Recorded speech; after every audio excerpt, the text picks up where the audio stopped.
Hey, what's up, everybody? Kurt Stubbs here, part of your tri-host for the drive to Dayton. We're in the second edition of our summer session. A lot going on, so feel like after last week's show, we need to jump on and do another. A lot of good response from last week's show. Viewership was certainly up, so that was great to see. Just trying to put out good content for you guys, stuff that you'd want to listen to. I know a lot of people message me, and I think you guys as well, if they're on like a trip, recruiting trip, or going to see different events they put us on. So hopefully we're giving you something worth listening to, and you're going to keep coming back. But this weekend we had a big event going on up near Sandusky, the Midwest Live. I know you two guys were out there all weekend. Gentlemen, just give me some of your overall thoughts on the event. I guess I'll start. I thought the event went smooth. Compared to some other live period events throughout the month of June, it's nice to have everything under one roof. Everyone I talked to, even last year, spoke really highly on the Cedar Point Sports Center. It's a beautiful place.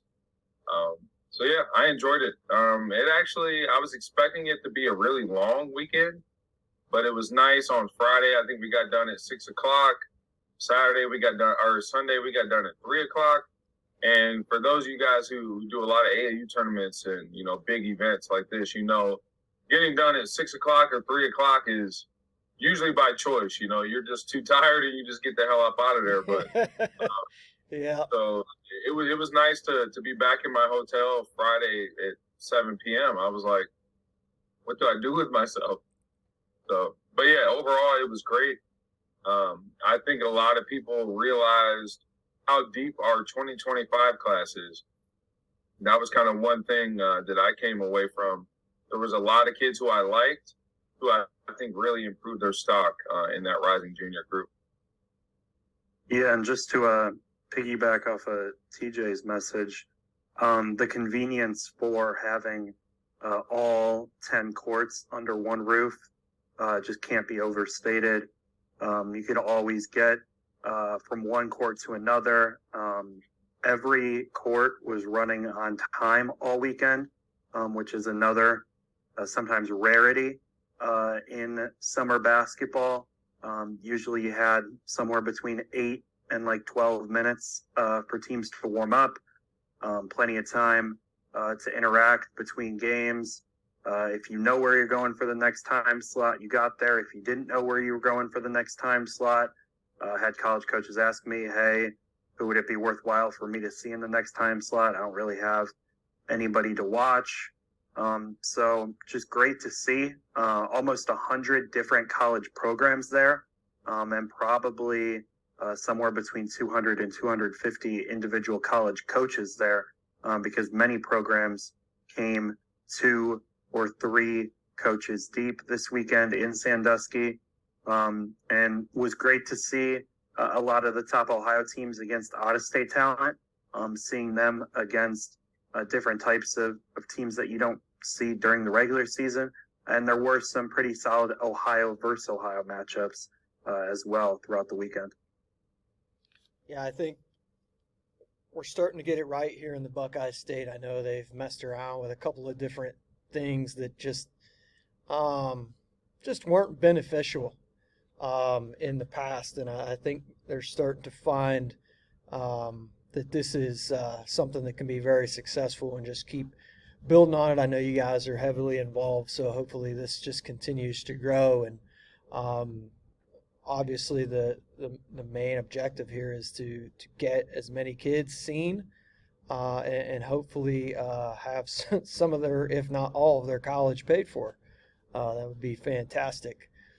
All right, let's start with this. I'll start with you, TJ. Give me some teams that stood out to you over the weekend. So my June, what I did was I spent a lot of time in Central Ohio and Southwest Ohio at the Ohio State team camp. Then I went down to Dayton's team camp. Right after that, I did a shootout at Cincinnati Princeton. So I got to see a lot of Central Southwest Ohio teams earlier in the month.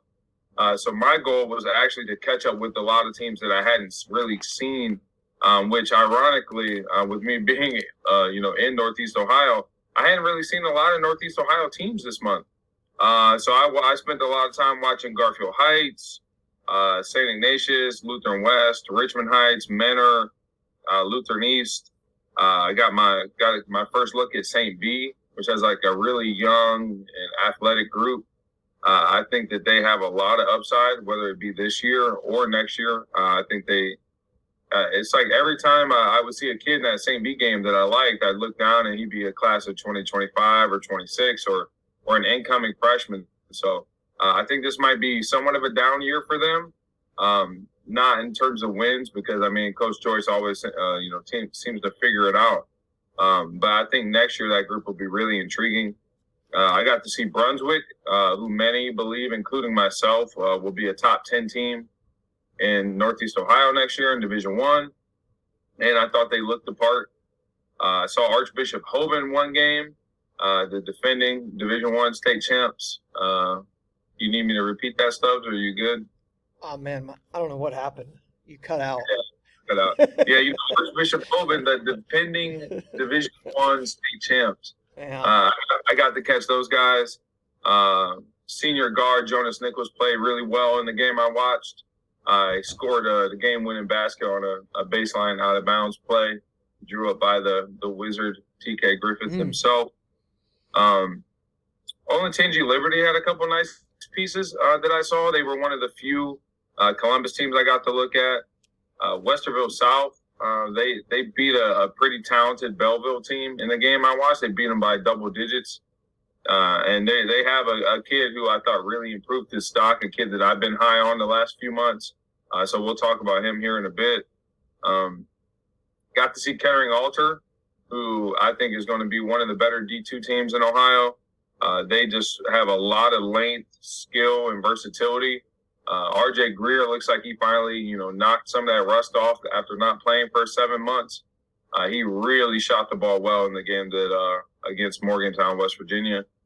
And the last team that I would like to mention would probably be Toledo Whitmer.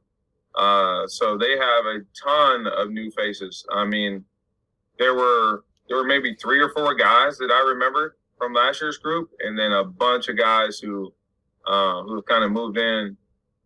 Elijah McLeod from Wauseon, I think he's going to be a good complementary scorer for them. Jalen Brown from Emmanuel Christian is going to be a big-time piece, high motor wing, has all the makings of a 3-and-D guy at the next level. And you pair them alongside junior Antoine West, I think Toledo Whitmer looks like a team that could kind of turn the corner in Northwest Ohio in Division I. Lima Senior is going to probably have a strong case as well. I didn't see them this weekend, but I have saw them earlier in the month. It's a good list. How about you, Mike? Yeah, so I tweeted out all the teams to go 4-0. You don't want to take too much stock into wins and losses in June, but it's good to play a winning basketball and better to win the games than lose the games. So a couple teams that went 4-0 that TJ didn't mention. From Columbus, Hilliard Bradley and Delaware Hayes, they should be 2 of the better teams in the OCC. Harvest Prep also went 4-0. Grove City as well, so another OCC team. Margaretta went 4-0 this weekend. They have a 2026 prospect that a lot of college coaches were talking about. Chaminade Julian went 4-0. They obviously lose the Washington brothers, but they still got a couple small college pieces and just overall play good basketball. Centerville goes 4-0. They have a lot of new faces, but they will be one of the top teams in Ohio next year. Louisville, a team we've already mentioned, also went 4-0 this weekend. Huber Heights Wayne went 4-0. They had a solid weekend down in Kentucky. Followed it up with a 4-0 weekend in Sandusky. Rising junior guard Boots Perkins with a 3-point shot with about 5 seconds left to lift them over Ann Arbor Huron. Medina, another team that went unbeaten. They play just really pretty basketball to watch, push the pace, share the ball, a lot of shooters. And finally, Miami East went 4-0, accidentally left them off my list, had an incorrect score in the master schedule, so want to give a shout out to Miami East. A lot of college coaches watching their guard duo of Wes Enos and Jacob Roth. They managed to go 4-0 in Sandusky. Yeah, I think a lot of those teams you guys mentioned are going to be teams that are going to have really good seasons coming up here in the winter or following a good season from last year as well. So Miami East definitely on that list of teams to be aware of in Division III for sure. How about is there any teams, maybe a couple of teams that like kind of surprised you?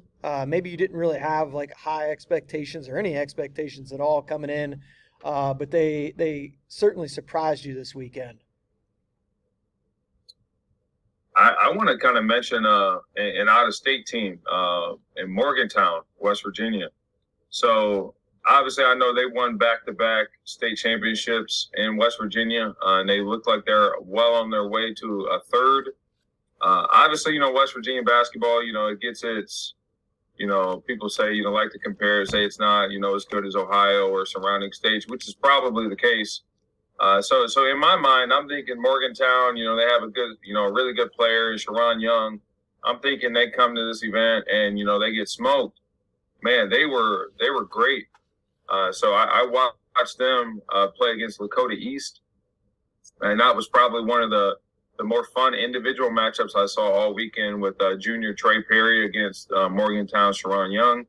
I want to say Lakota East went up 4 or up 6 late in the game.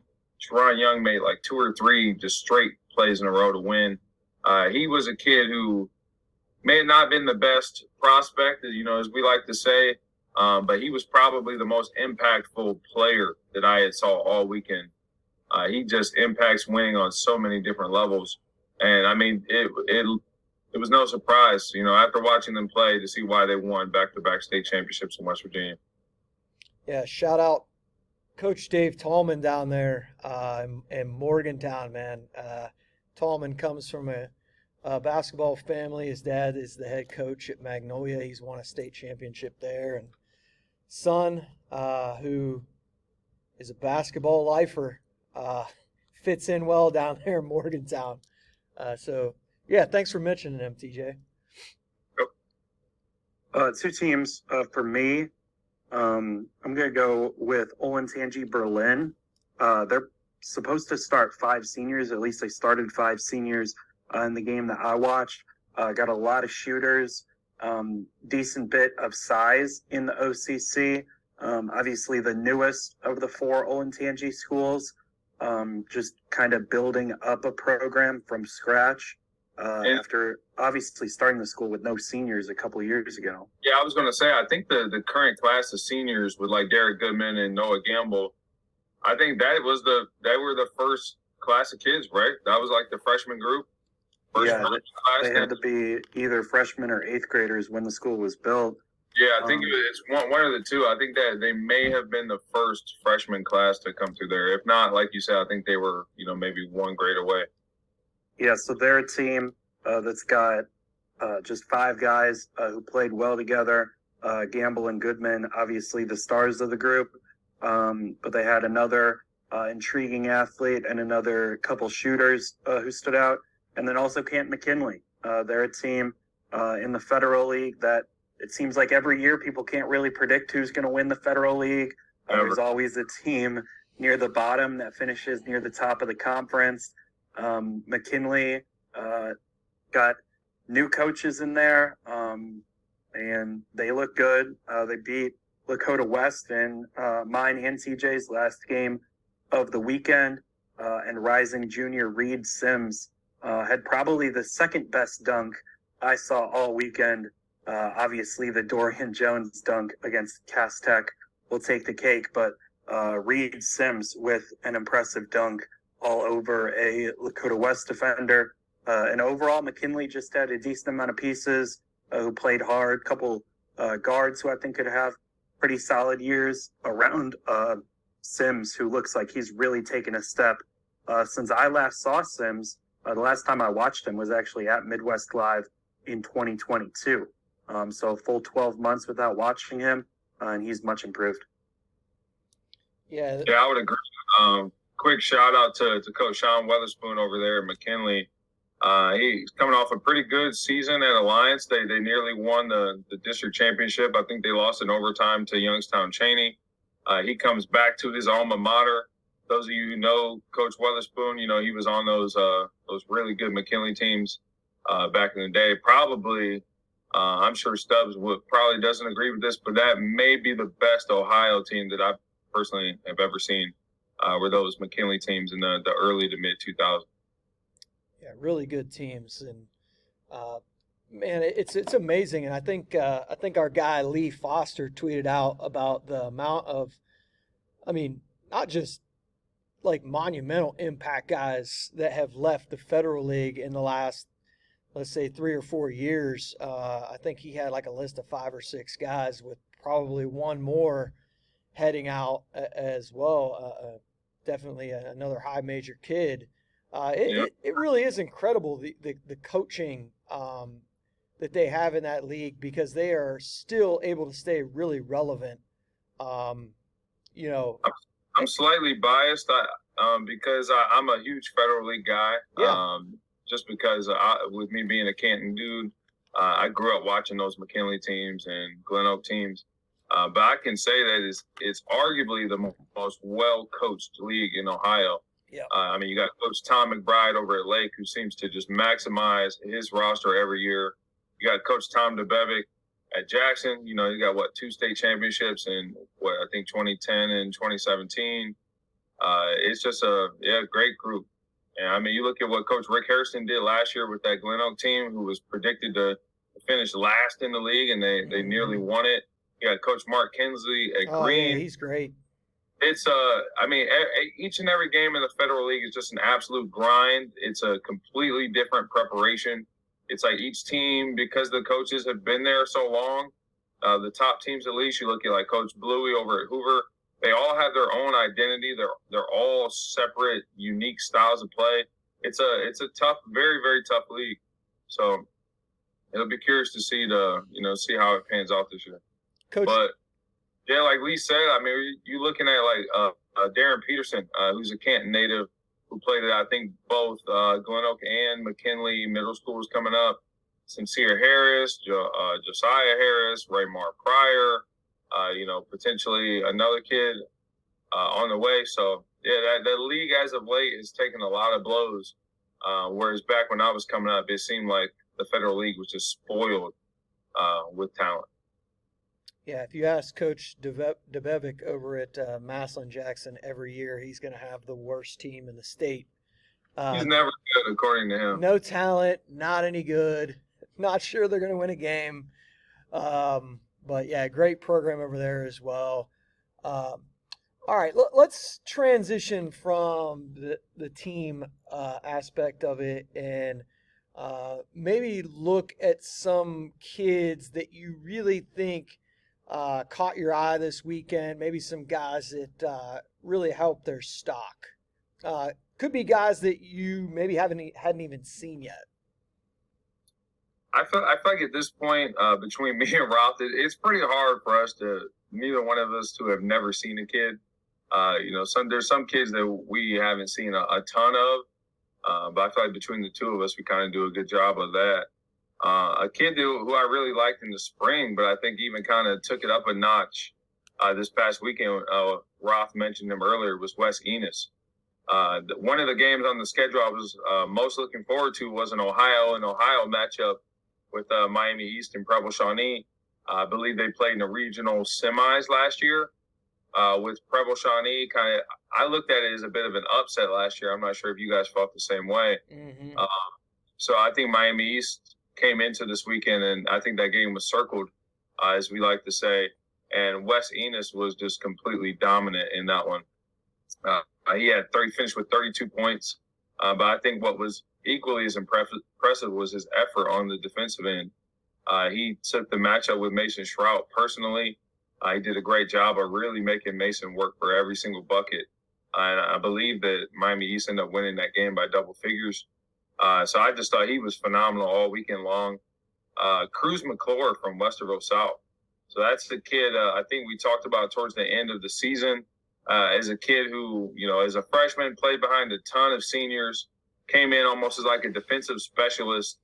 Over that offseason, he grew about 3 inches, stands at a legit 6'4", averaged 17 points a game last year as a sophomore. And, God, he was phenomenal in the game I watched. So just defensively, I just love his instincts and how quick his hands are. He really knows how to utilize his length. Thought he played with a really good feel and pace. He made open shots. He was a kid who I think very few people outside of this podcast, were really familiar with. But I got a lot of text messages and a lot of phone calls about him following his performance on Sunday. Another kid in the class of 2025, like I mentioned, this class is starting to look deeper than I think we even realized. Jaden Crutcher from Elyria. So he's a kid who, in my mind, has always been talented enough. The talent has never been in question. I've had this conversation with Jaden, his high school coach, his dad. It was always his motor, his body language, things like that. And I think he's heard it so much that I think he finally started to turn a corner. And when I tell you, he played as well this weekend as I've ever seen him play. He's always been known for his ability to shoot the ball. But I thought his just feel in the half court looked much improved. His overall just activity and energy on the defensive end was much better. He's a kid who I thought did himself a huge favor this weekend, and it was nice to see. Quinn Wilkie, which is another kid that me and Roth had seen quite a bit in the spring. Unfortunately, not a lot of college coaches watching 16U games right now. That's not really a priority to them. So I think this past weekend was Quinn's kind of welcome home party as far as his recruitment. And there were a ton of college coaches who kind of left really impressed with him. Super fearless guard, really good at getting downhill, getting his feet in the paint, finishing at the rim. Streaky, but really dangerous shooter who can get rolling and score in bunches.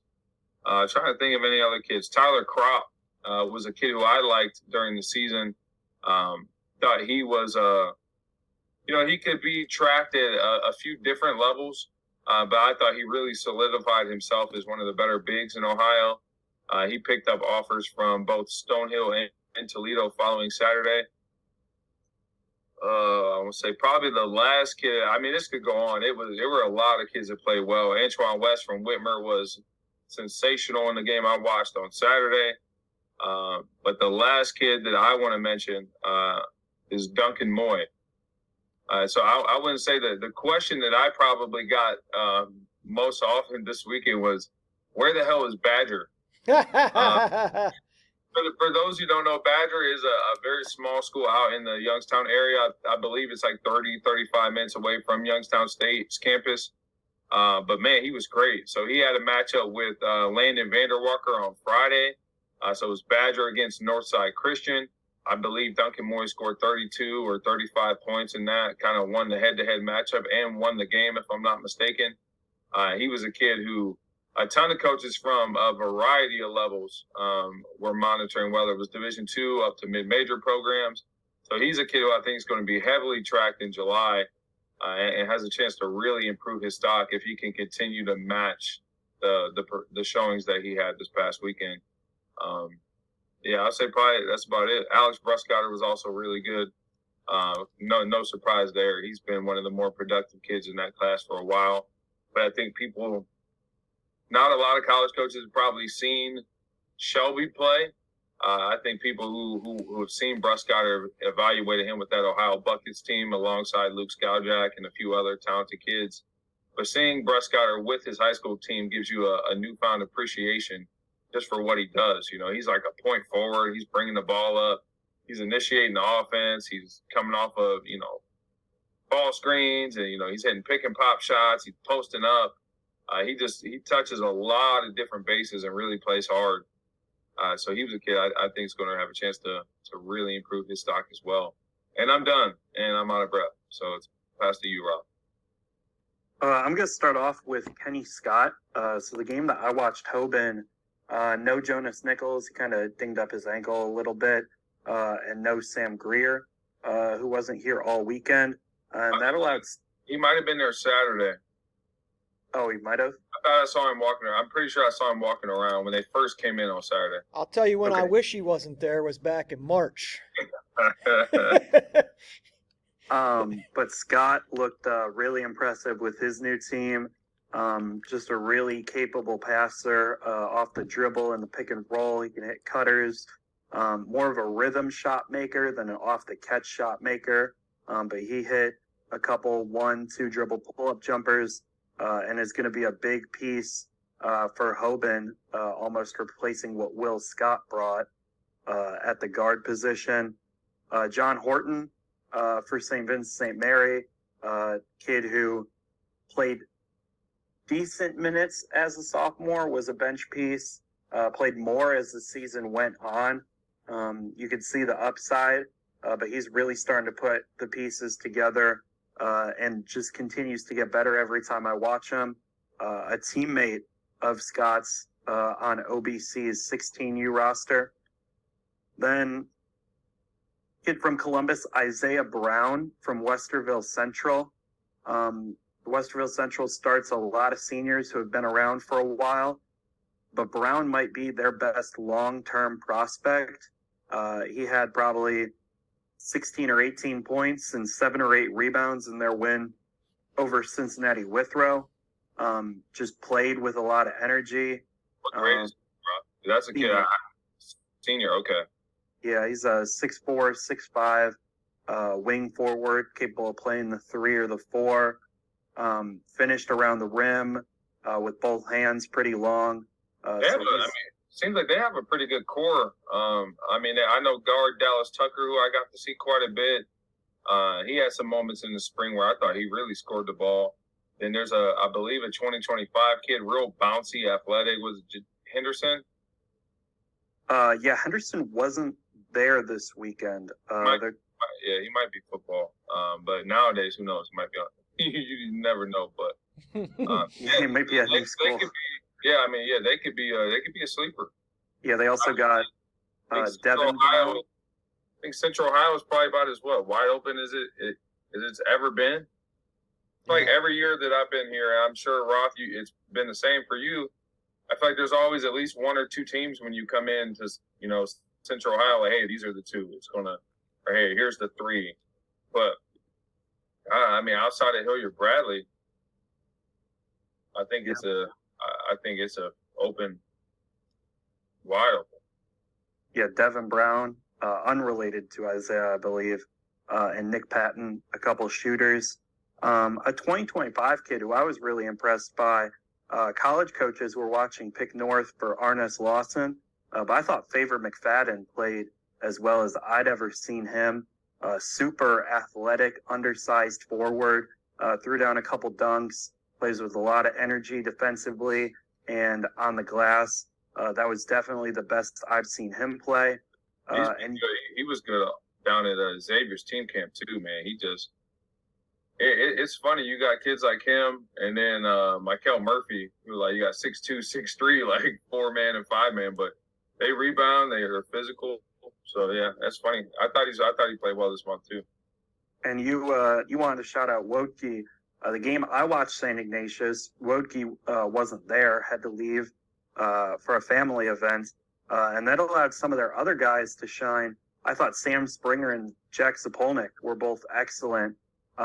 Ignatius beat Orchard Lake St. Mary's by 15 points without Wodke or Damon Fryery, who is still out all weekend recovering from an injury. I thought Springer ran the floor well, shot it with a little extra confidence. And then Zapolnik, just a super quick guard, able to get by that first defender and either find a teammate or hit a floater. Last guy I'm going to shout out is Toby Nwokolo. Reynoldsburg has a lot of talent, and it looks like Toby's taking that next step just with his balance, his ball handling, and his perimeter shooting ability. He's a guy who has always had the athletic and physical tools, but he made a move where he drove baseline, jump stop, and then reverse pivoted into a fadeaway jumper that went in. And that's just simply not a move that he would have been able to make in November or December. So good progress by him. He had a good final weekend in Memphis at EYBL. So he's looking to build some momentum with All Ohio as well heading into July. So he's a kid who definitely helped his stock because he had 22 points in a game I didn't watch. So I also am shouting him out from the game I watched as well. So at least 2 big-time performances for him this weekend. I think just kind of going off of that, I think not Pick Central, but Reynoldsburg, I mean, they have as many pieces and as much talent, I think, as anybody in the state of Ohio.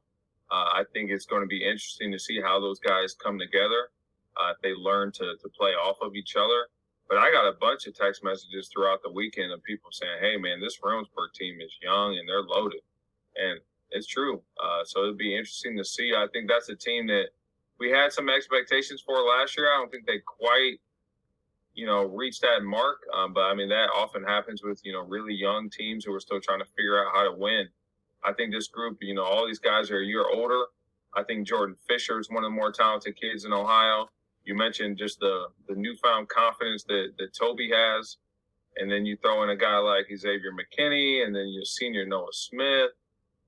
Then the other kid, the last name I think is like Callaway White, senior, like good size and athlete. I think Reynoldsburg has all of the pieces. I'll be curious to see how it comes together come, December or January.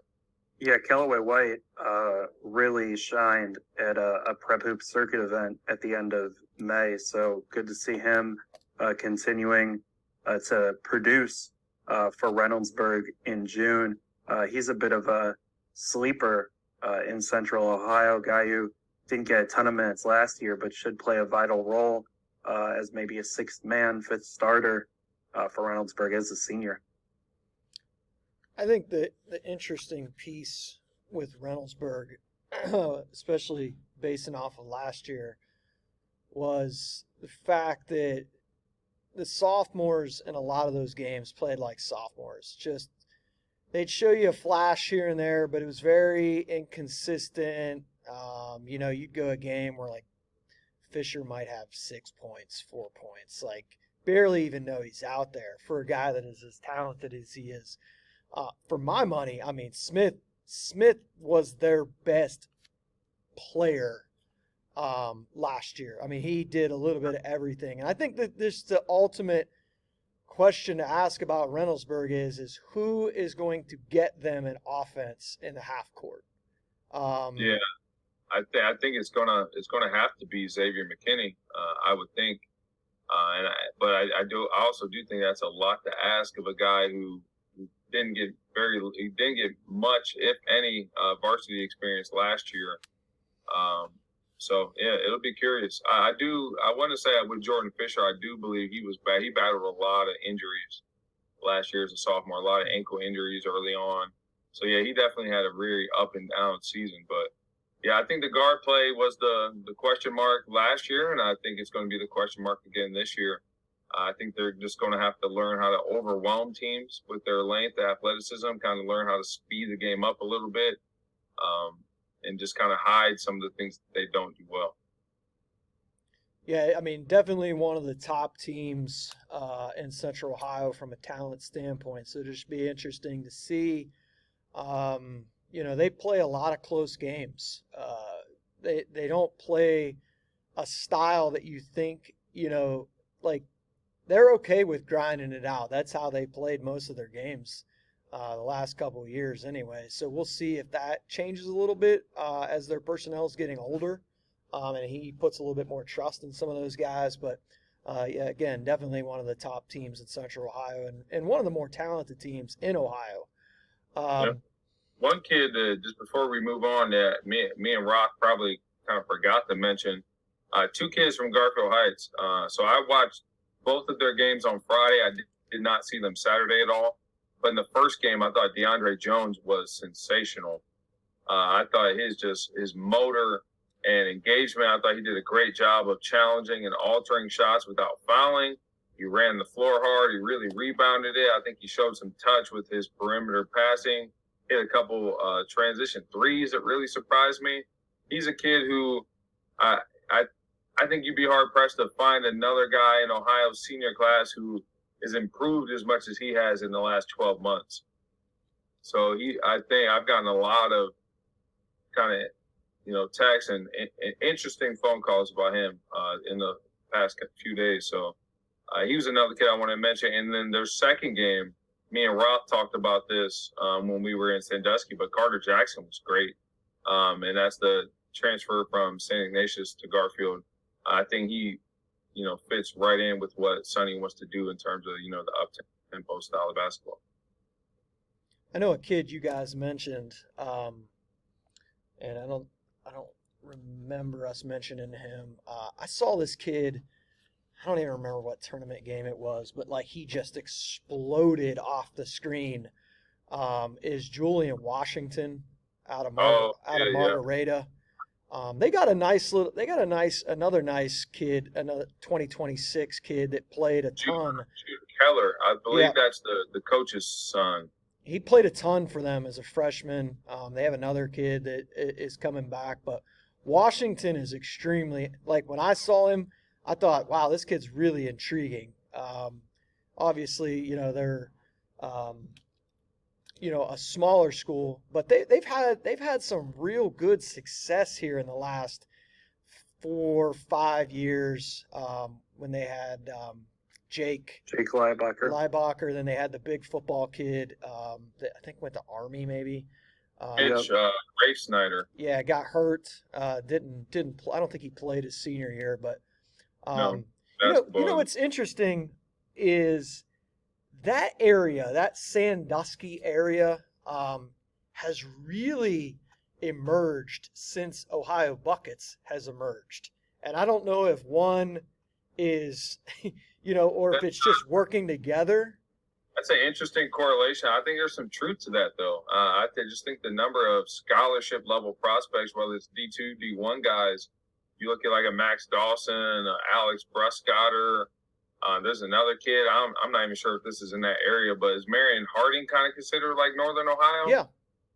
They have a kid who's really blown up lately, the Trey Katie kid, who's getting a lot of interest right now. Yeah, so like you said, I don't know if just the level of awareness and coverage has increased or if the level of talent has.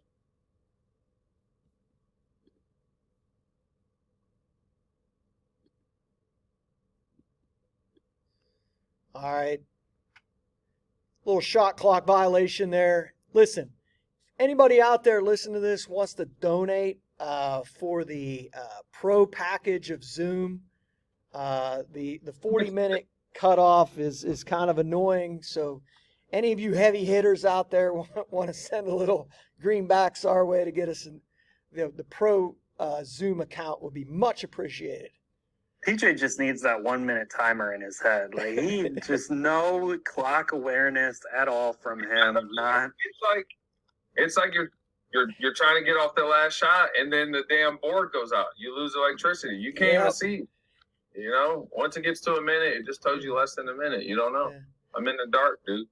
I think as we were wrapping up there before the shot clock went off, we were kind of talking about that Sandusky area, that northern Ohio area, has really progressed. We didn't really even mention Max Dawson from Willard, who apparently was hooping up there. We know Max Dawson's going to put the ball in the basket. That's not a problem. Yeah, I don't think either me or Roth watched him this weekend. But I want to say on Friday. So the way it was set up, if you were either a Friday Saturday team or a Saturday Sunday team, you played 2 games each day. Willard was a Friday Saturday team. So in their first 2 games on Friday, I guess Max went off for a combined 70 points. He scored 35 in both games, which if you know Max, it's not too surprising. like Stubbs said, I mean, that's just kind of what he does. When I saw him during the high school season, he had 40. So he was one of the few kids that I saw hit 40 points last year. So another sleeper from that area is Ethan Stokes from Oak Harbor. Jr. Ton of upside in that kid if he puts it together. Yeah, he's also on that Buckets 2025 group. He is a sleeper right now outside of that area. You would like him, Stubbs. He's like this 6'5", long, just kind of bouncy, quick twitch guy. Like, he really can cover ground defensively, capable catch and shoot dude. So he's got all the potential. He's just got to put it together in terms of his production and just, overall output. But yeah, I watched him for the first time in the spring, and I was just kind of caught off by how athletic he is. He just had similar to the Julian Washington kid, he just kind of had a natural bounce to his step and the way he moved. It's like not a lot of guys move like that. Like, he moves like a dude. Listen, there is no show in the Midwest where you're going to get St. Vincent St. Mary's talk to Oak Harbor. It's just not going to happen. No show is going to deliver as many teams, is going to talk about as many teams, is going to talk about as many players. I think one thing that sets our show apart, and this is definitely a credit to you guys, is that it's easy to talk about those guys that are high major dudes. Like, we could bring anybody on here and talk about those guys. Right. And everybody knows about those guys. We could bring Charles Wolf on here, which Chaz Wolf, for those of you that don't know who I'm referring to, I gave him the open invite today to come on the show because I know he was up there this weekend, and we probably would at least needed a 3-hour block for him for every time he would get us off topic. He sends me back a photo of where he currently was at and said, "I don't know if you would want me on the show today. I'm out at Tappan Lake right now." And I basically said, "Enough said." Like, but I wish you guys I should keep a journal of all the things that Chaz has said that I cannot and will not repeat on air. But remind me when we go off to tell you guys this story from when we were at the hotel this weekend. It's probably the hardest I've laughed in a long time. So remind me before we leave. It was a not so secret drunk uncle mention that you made on Twitter. I think everybody knew who the drunk uncle was. Yeah, it wasn't Chaz. So, but yeah. One of the great characters in high school basketball, for sure. Speaking of high school basketball, which is what we talk about here, one of my favorite things of the year is when these enrollment figures come out. And today we kind of, just to be transparent, we kind of talked about this last week, and we cut it out of the show just because we didn't want to, kind of step on anybody's toes or kind of let the OHSAA do what they do. And one of my insiders, yeah, sent me the early competitive bounce numbers. Yeah, so we wanted to let the OHSAA release them, and then we could talk about them. And I kind of went through these with a fine-tooth comb, and there's 35 teams that are either going up or down. It seems low for some reason. Yeah, most of them are, when you go through and they got the highlighted yellow, most of them were already from last year anyway. So I kind of just starred a couple of these teams, a handful of these teams that I wanted to talk about with you guys. Obviously, not all these teams are going to have an impact in with their movement. So in Division I, obviously, there's only one place to move is to up. And we had 5 teams: Sandusky, Norwalk, Tecumseh, Wapakoneta, and Bedford. The 2 teams that I looked at here was Sandusky, who had a lot of success last year in Division II. They did lose their 2 top guys as far as scoring goes. And then Wapakoneta is a team that I don't recall and somebody could correct me on this. I don't remember them being in Division One. Maybe they have. They have a young coach, Trey Elchert. His dad was the coach down at Jackson Center. They have a nice player named Zach Niekamp returning, but moving up. They're in that Western Buckeye League with D2 and Ottawa Glandorf being D3, but that's going to be a big jump for them. But the team I wanted to throw out to you guys was Sandusky. Yep.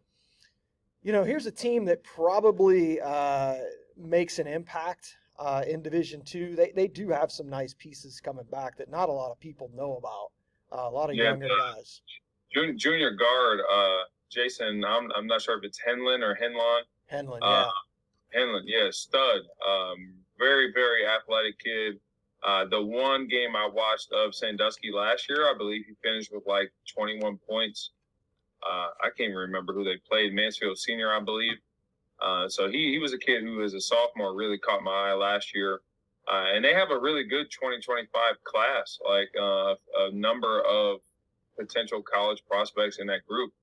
So it may not have made much of a difference next year, where I feel like Division II is really top heavy. But I think Sandusky is a team that's probably a year away from being a real contender.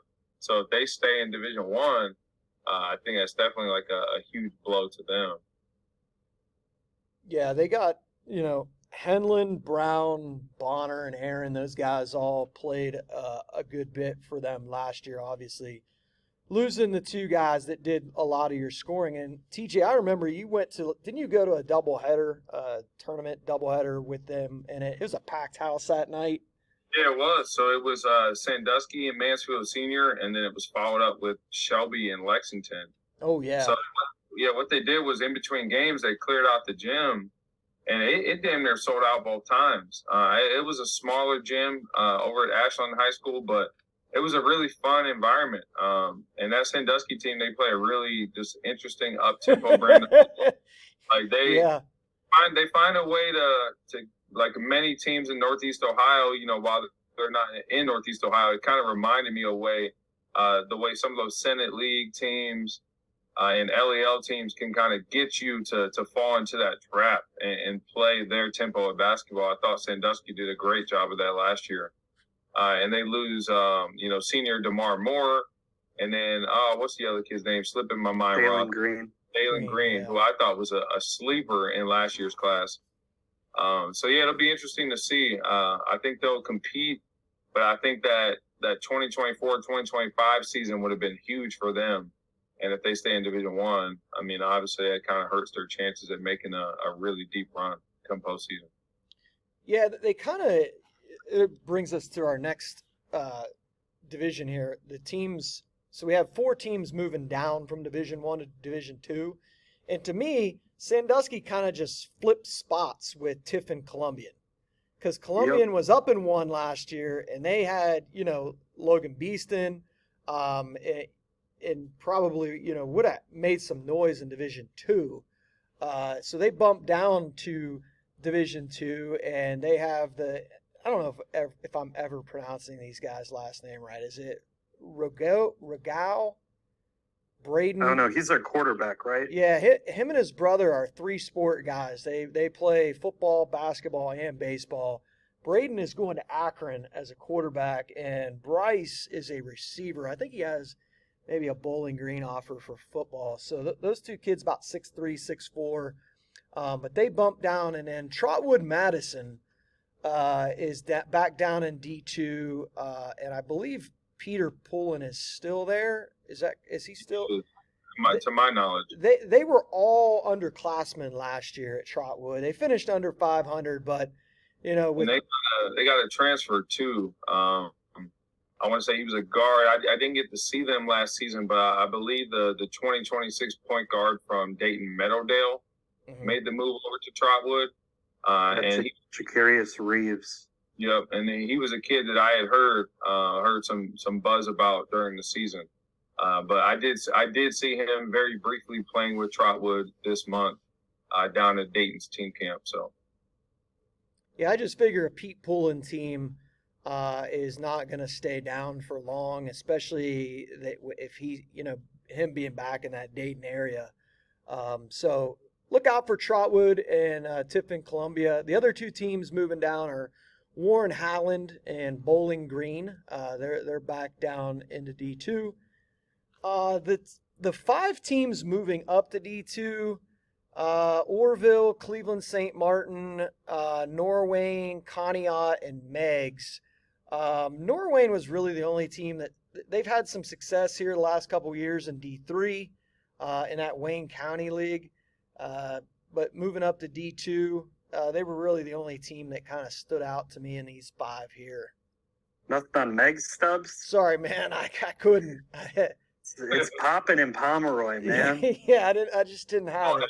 Don't ever say that again. So let's move on to the teams that are moving down to D3. So you have Fairless, Otsego, Keystone, Middletown, Madison, Blanchester, and then the 2 teams that I want to talk about are Ironton and CHCA. Ironton was 17-7 last year.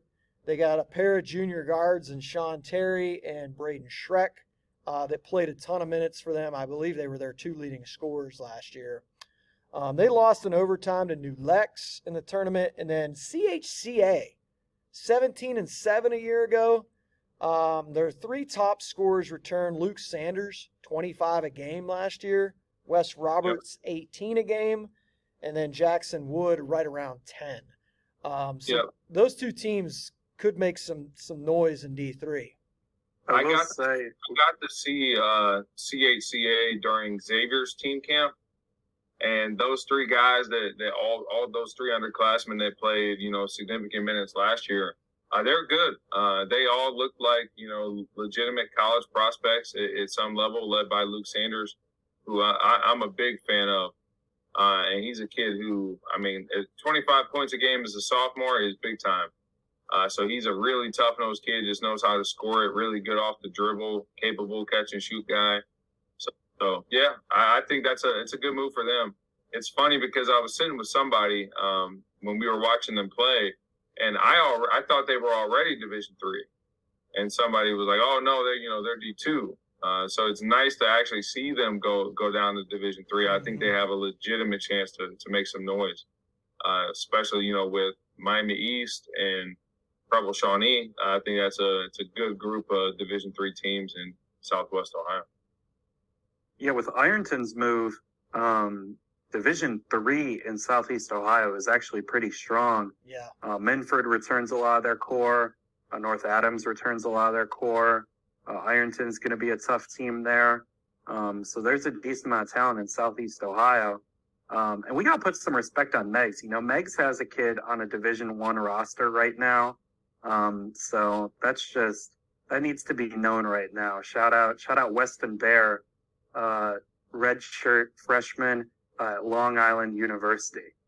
So yeah, respect Meigs. Weston Bear is actually a Crossroads Elite alum. Shout out to Adam Shoulders. Found his way from Meigs from Pomeroy to Indianapolis.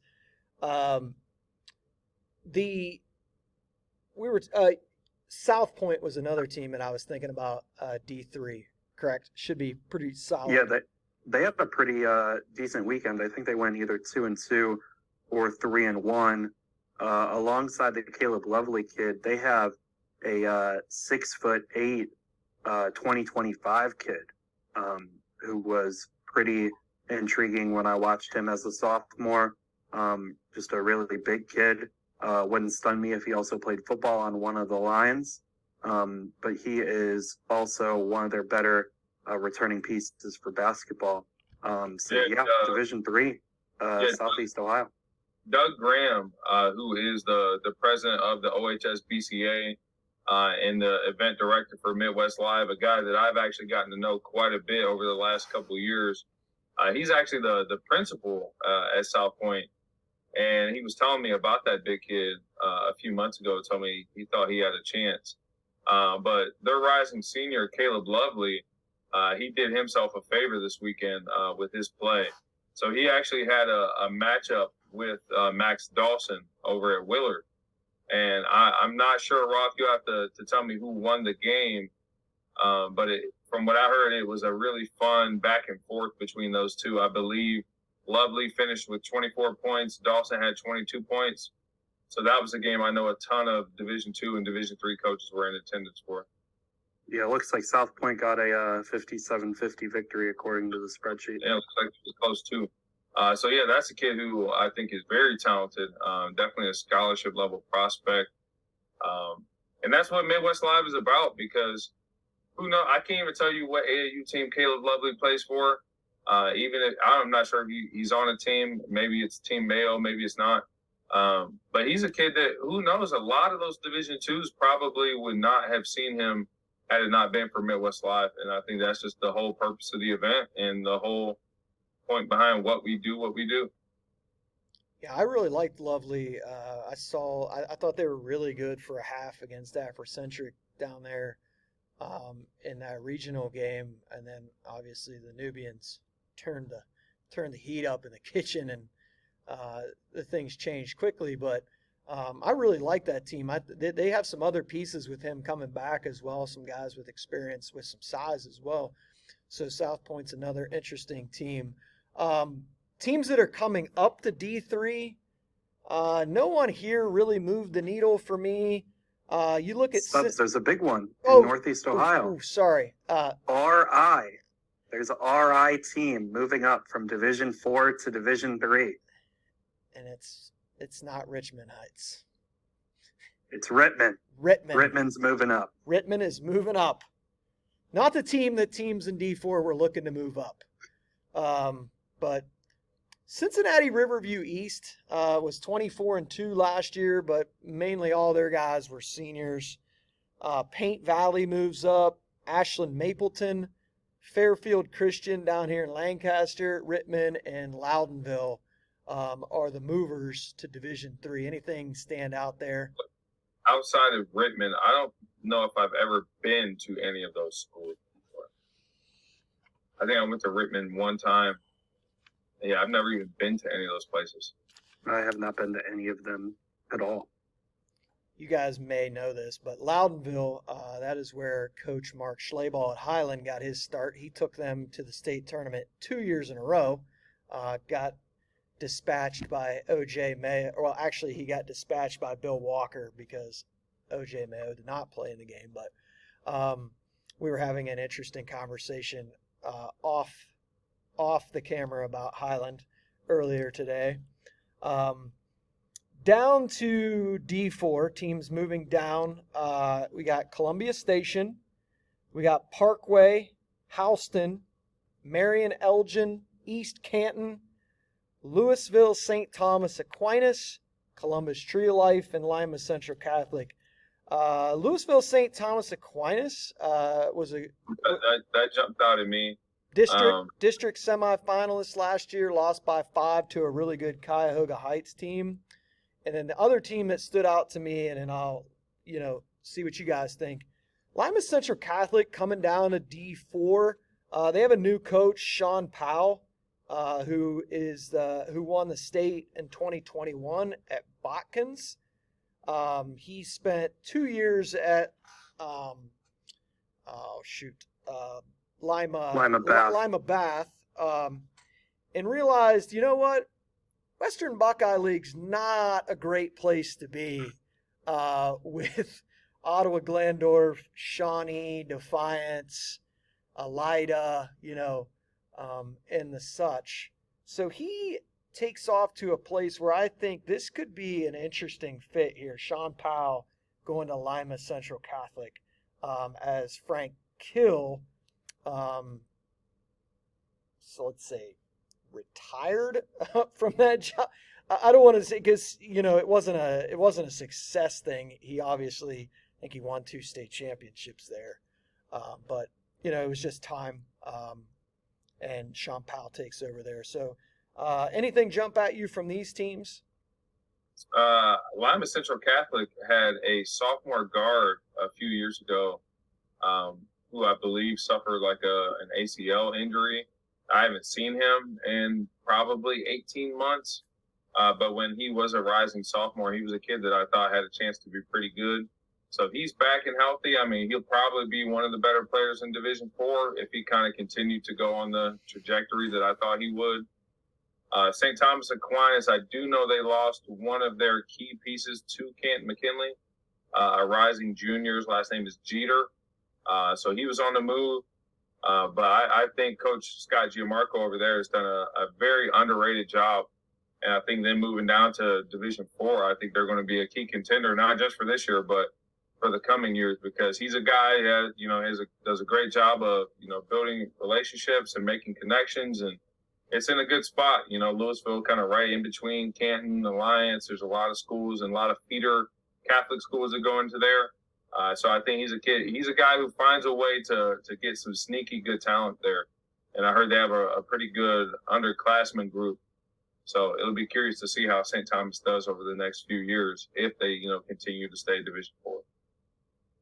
Last thing I want to mention, just to wrap up the enrollment here, I think, Roth, you mentioned this earlier, and we were texting back and forth, is that when you look at these movers or stayers, 35 of the movers, most of the teams that were district finalists, district champions, regional champions, state none of those teams moved.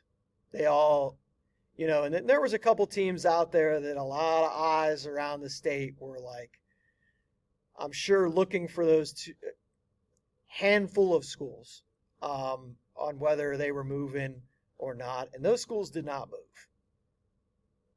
I think what's so funny about competitive balance, right?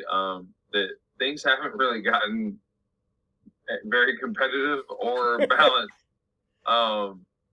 And it seems I could be wrong, but it seems like the teams that have gotten, I guess, hurt the most by competitive balance have been some of the smaller schools, like the suburb schools, like the Louisvilles of the world and places like that. It's like the whole purpose of competitive balance was to kind of level the playing field a little bit between some of the privates and publics. And I, quite frankly, don't feel like it has done that. Am I wrong? I don't think so. I think has it made a significant change or impact? I don't think so either. I think in the smaller divisions, it's actually kind of got worse. Yeah, it seems like the same teams that would have been winning these divisions are before competitive balance are the same teams that are winning them while it's being implemented. So it's interesting. I don't know what the fix is. But I think we definitely need to go back to the drawing board at this point because it just doesn't seem to really be making much of a difference. And I don't know if I told you guys this story, but I thought this was really funny. I won't share the name of the school or the coach that did this, but I thought it was hilarious. So this was the first year that competitive balance was being implemented. So a high school coach in the Cleveland area during his tryouts, so he did, varsity tryouts, and he split all the kids up into I think it was 4 or 5 different groups. This group had black practice jerseys on. This group had white. This group had yellow. This group had, were skins, whatever the case may be. And the kids had no idea that this was taking place, but they were all organized by how many points they were. So, these kids are 1 point on our competitive balance. These kids are 2 or 3 or whatever. So, this coach was telling me, he was like, so we're doing tryouts. We're like, man, only 2 or 3 of these kids from this group can make it because they cost it, they're too many points. They're too expensive. Or we can take 4 or 5 kids from this group because they're too expensive. So it was funny, man, just watching guys try to manipulate these numbers. The system, and it was in its first year. I just thought that was so funny. Well, as we close up shop here for the day, Mike, where will you be heading here in the next week or two? So plan to be in North Augusta for the first time for the first 2 days of Peach Jam. And then I'm going to be taking a 2-hour trip north to Rock Hill, South Carolina for the first 4 days of the 3 SSB finals, getting out of there a little bit before they hand out the trophies, but should be a very productive weekend. I know last episode we talked about all the Ohio affiliations on the Adidas circuit, and I haven't been able to see those teams on their circuit. I've seen most of them at independent events, but should be good to see all of them on the circuit. Expecting to see a lot of familiar college faces in Rock Hill that I also saw in Sandusky and Shelbyville the past 2 weekends. Yep, and I'll be doing the same. Some combination of Peach Jam and Adidas. So the Adidas Gauntlet schedule, or the Adidas 3 SSB schedule, is out. The Adidas Gold schedule is not out to my knowledge, and I do not believe that Nike has released the Peach Jam schedule yet either. Nike has. It just came out? Yeah, it came out last night. Oh, perfect. So I'll get to look at that. So the way that Nike is doing things this year is all the 17U teams, whether or not you qualify for Peach Jam or if you didn't, you are all still going to be playing in the same facility, in the same event. It's just some teams in that event are playing for Peach Jam. The others are just kind of down there playing showcase games. The 16U and 15U teams that did not qualify for Peach Jam, the majority of them are still making the trip to North Augusta, but they are playing in an independent event. I believe it's called the Peach Invitational, which is also in North Augusta. It's just literally 5 minutes down the road. So all of the Nike teams, for the most part, will still be in North Augusta, regardless if they had qualified or not. I have not seen the Peach Invitational schedule yet for 15U and 16U. Gotcha. But I have seen the Peach Jam schedule for 15 through 17U, and the invitational schedule for 17U has been posted to the UIBL website. So it should be a fun first weekend of July, first live period. Like I said on the last episode, everybody's going to be at the Deep South, whether you're in Atlanta, North Augusta, Rock Hill, or wherever. It's going to be a lot of traffic down there. Or South Point. And I think that second live period, I believe Roth will be covering a prep hoops event. Where is that at? Indianapolis, yep.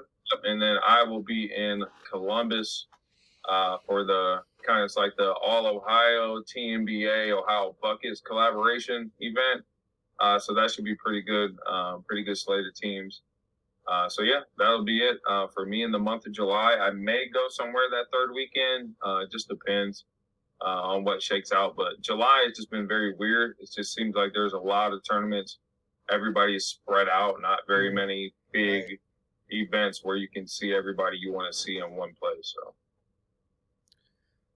Well, what I'm thinking right now is we'll jump on here maybe back at the end of July and, see where the dust settles after that. And we'll do another show for you guys. And, by that time we'll be getting pretty close to high school, getting, the school year getting started. So I look forward to following you guys on Twitter and your whereabouts. Obviously, your food tweets.